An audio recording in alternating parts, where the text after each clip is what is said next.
안녕하세요. 오늘은 좀 특별한 자료를 가지고 왔습니다.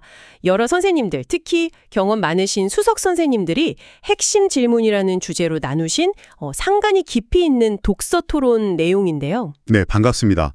그 토론 내용 저도 흥미롭게 봤습니다. 선생님들께서 크게 두 가지를 중심으로 이야기를 나누셨어요.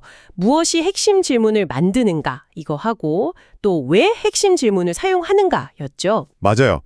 그래서 오늘 저희 목표는 이 토론에서 나온 중요한 어떤 통찰들, 생각들을 잘 정리해서 당신께 전달해 드리는 겁니다. 네, 특히 이 핵심 질문들을 그럼 실제 수업에 어떻게 적용하면 좋을까? 이런 실질적인 고민이랑 아이디어들을 좀 중점적으로 살펴보려고 합니다. 좋습니다. 그럼 바로 그 선생님들의 생생한 토론 속으로 함께 들어가 보시죠. 네. 먼저 그 무엇이 핵심 질문인가 이 부분인데요.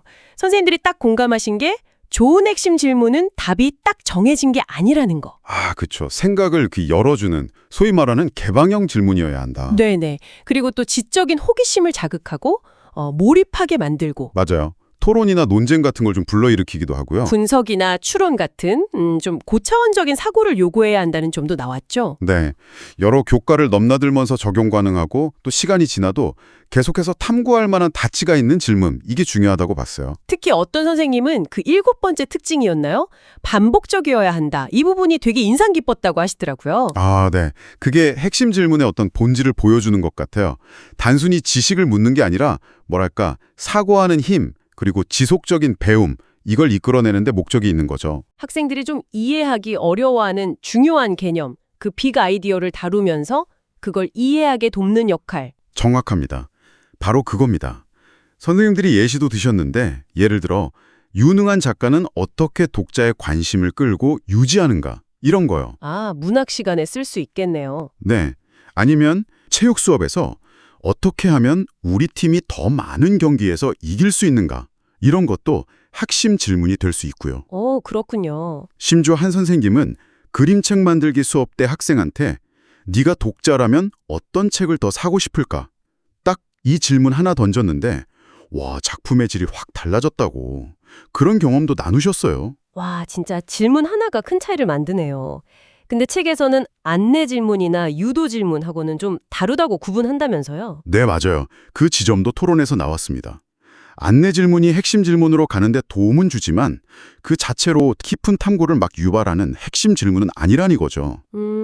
어떤 차이가 있는 걸까요? 여기서 중요한 관점 차이가 있었는데 안내나 유도 질문은 약간 가르치는 사람, 교사 입장에서 설계되는 경향이 있잖아요. 네, 그렇죠. 근데 핵심 질문은 학생 스스로 중요한 아이디어를 이해하려고 계속 파고들게 만드는, 그러니까 철저히 학생 중심의 질문이라는 해석이 있었어요. 아, 학생 중심, 그게 포인트군요.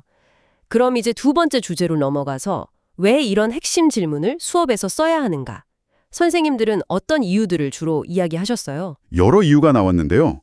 우선 핵심 질문 자체가 탐구가 교육의 중요한 목표라는 걸 분명히 보여준다는 점. 네. 그리고 학생들의 어떤 지적 흥미, 호기심을 자연스럽게 유발하고 또 배움의 진짜 목적, 그러니까 이해하고 그걸 다른 데 써먹는 전의를 명확하게 해준다는 거죠. 듣고 보니 교사 입장에서도 도움이 될 것 같은데요. 가르칠 내용 정리라던가? 정확해요. 교사가 가르칠 내용의 우선순위를 정하고 또 수업 전체의 어떤 일관성, 큰 그림을 유지하는 데 도움을 준다는 의견이 많았습니다. 학생들 입장에서는 학습 목표나 평가 기준을 좀 더 투명하게 알 수 있게 되고요. 네, 그래서 학습에 더 집중하게 되죠. 그리고 스스로 질문하고 생각하는 힘, 요즘 많이 얘기하는 초인지 능력 있잖아요. 이걸 길러주는 좋은 모델이 될 수도 있고요. 아, 그리고 여러 학문 간의 연결고리를 발견의 기회를 준다? 이것도 중요해 보였어요. 또 의미 있는 차별화를 가능하게 한다? 이건 무슨 뜻일까요? 수준별로 다른 질문을 주는 건가요? 아니요, 그게 아니라는 점을 좀 강조하셨어요. 여기서 말하는 차별화는 학생 수준에 따라 다른 질문을 주는 게 아니라 똑같은 핵심 질문을 던지는 거예요. 아, 같은 질문을요? 네, 같은 질문을 주되 학생 각자가 자신의 수준에서 자신의 속도로 깊이 있게 탐구하도록 지원하는 거죠. 약간 개별화의 의미로 해석하시더라고요. 학생의 지성과 사고력을 존중하는 방식이라는데 다들 동의하셨고요. 그렇군요. 단순히 지식을 막 전달하는 게 아니라 학생 스스로 배움을 이끌어내는 수업, 이걸 만드는 데 기여하는 거네요. 네, 맞습니다. 이게 들어보면 IB 교육과정의 탐구 진술문이나 개념 기반 교육과정의 탐구 질문하고도 상당히 유사한 맥락으로 볼 수 있어요. 아, 그렇네요. 교사가 큰 방향을 제시하고 학생들은 그 안에서 스스로 질문을 만들어가는 상호작용. 그렇죠. 그런 상호작용이 포함되는 거죠. 와, 이론은 정말 좋은데 막상 현실에 적용하려면 어려움도 많을 것 같아요. 선생님들이 솔직한 고민도 좀 나왔겠죠? 아, 그럼요. 현실적인 어려움들 이야기가 많았죠. 많은 선생님들이 공감하신 게 여전히 핵심 질문을 수업의 중심으로 딱 두기보다는 그냥 형식적으로 지도 안에만 넣는 경우가 많다는 그런 지적이 있었어요.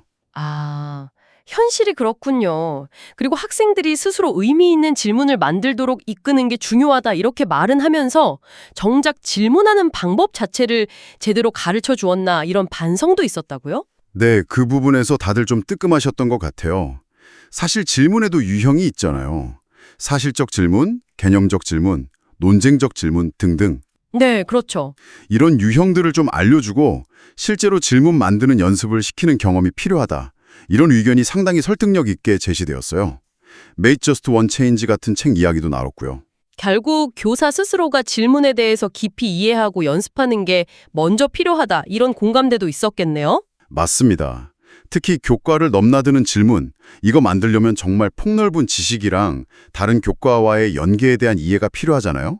네. 근데 이게 현실적으로 좀 부담스럽다, 이런 솔직한 의견도 있었습니다. 아, 그럴 수 있겠네요. 그래도 뭔가 시도해볼 만한 좀 현실적인 제안 같은 것도 있었을까요? 네, 그럼요. 처음부터 막 완벽한 질문을 만들려고 너무 애쓰기보다는 일단 단원의 학습 목표 자체를 질문 형태로 바꿔서 제시하는 것부터 시작해보자. 이런 제안이 있었어요. 오, 목표를 질문으로 바꾸는 거요? 네. 어떤 일본어 선생님이 실제로 그렇게 해봤더니 효과가 좋았다는 사례도 공유됐고요. 그리고 학생들에게 생각할 시간을 충분히 주고 질문하는 방법을 꾸준히 안내하고 노출하는 것만으로도 의미 있는 변화가 시작될 수 있다. 이런 희망적인 이야기도 나왔습니다. 오늘 수석 선생님들의 정말 깊이 있는 토론 덕분에 핵심 질문의 의미, 중요성, 그리고 실제 적용의 어려움과 가능성까지 좀 다양도로 짚어볼 수 있었던 것 같습니다. 네, 저도 아주 유익한 시간이었습니다. 핵심 질문이 분명 강력한 학습 도구는 맞는데 이게 그냥 던져놓기만 한다고 되는 게 아니라 교사의 충분한 이해와 준비 그리고 학생들에게 질문하는 법을 가르치는 노력이 함께 가야 한다는 걸 다시 한번 확인했네요. 그렇죠.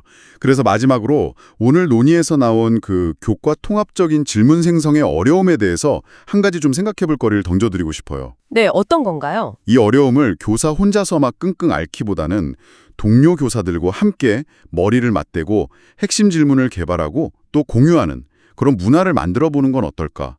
어쩌면 이것이 우리 교육이 다음 단계로 나아가기 위한 또 다른 중요한 핵심 질문이 될 수도 있지 않을까? 뭐 그런 생각을 해봤습니다. 와, 좋은 질문인데요. 함께 질문을 만드는 문화, 오늘 귀한 통찰 나눠주셔서 감사합니다. 네, 감사합니다.